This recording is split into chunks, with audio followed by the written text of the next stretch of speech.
You know, I have sort of an ethnic background, product of a couple of different cultures. My mother's from Chile, my dad from Pakistan, so I did a lot of traveling as a kid, and at a pretty early age was exposed to a lot of different music.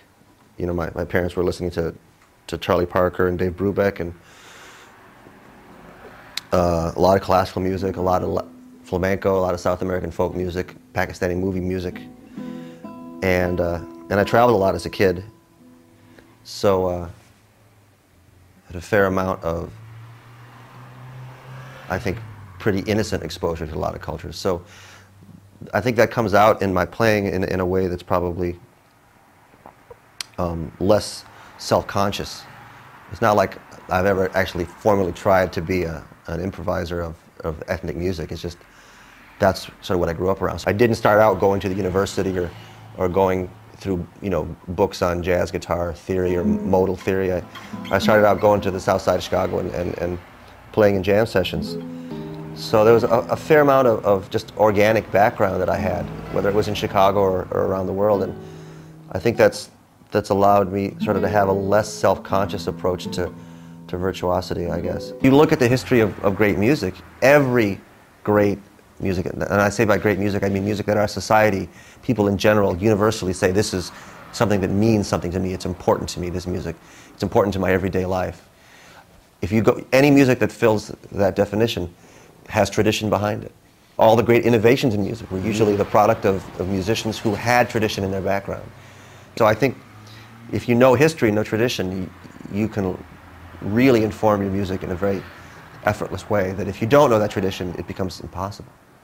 I love the sound of a sitar, and so we tried to come up with some instruments that had sort of a 12-fret chromatic neck, but the sitar timbre.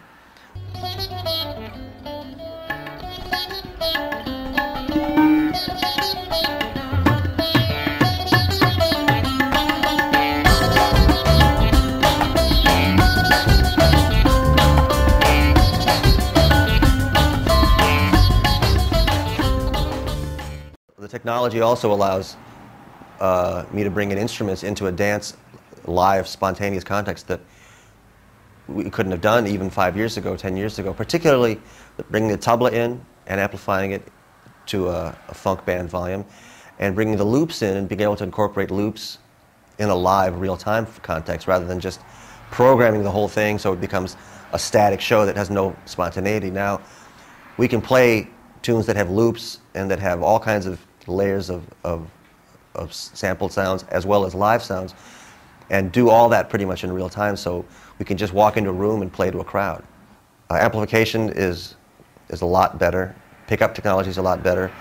A classical guitar can sound actually halfway decent amplified now. The sitar guitars sound quite good amplified. I think there's a respect for the tradition in technology now that there didn't used to be. You know, people are saying, well, let's use tubes because there's a certain sound there.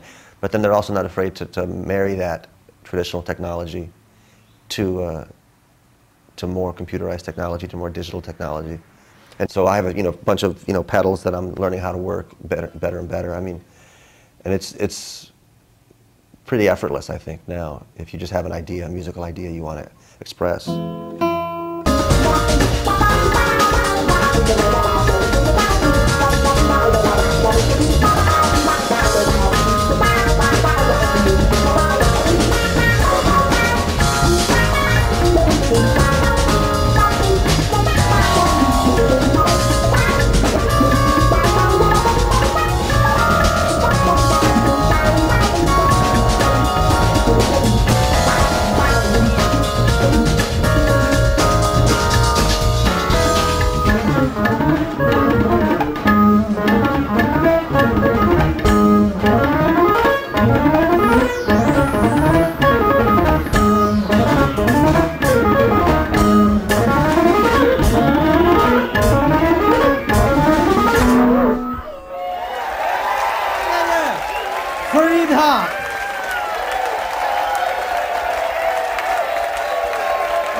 Haque of Haque group. Before he joined us, we were just a group.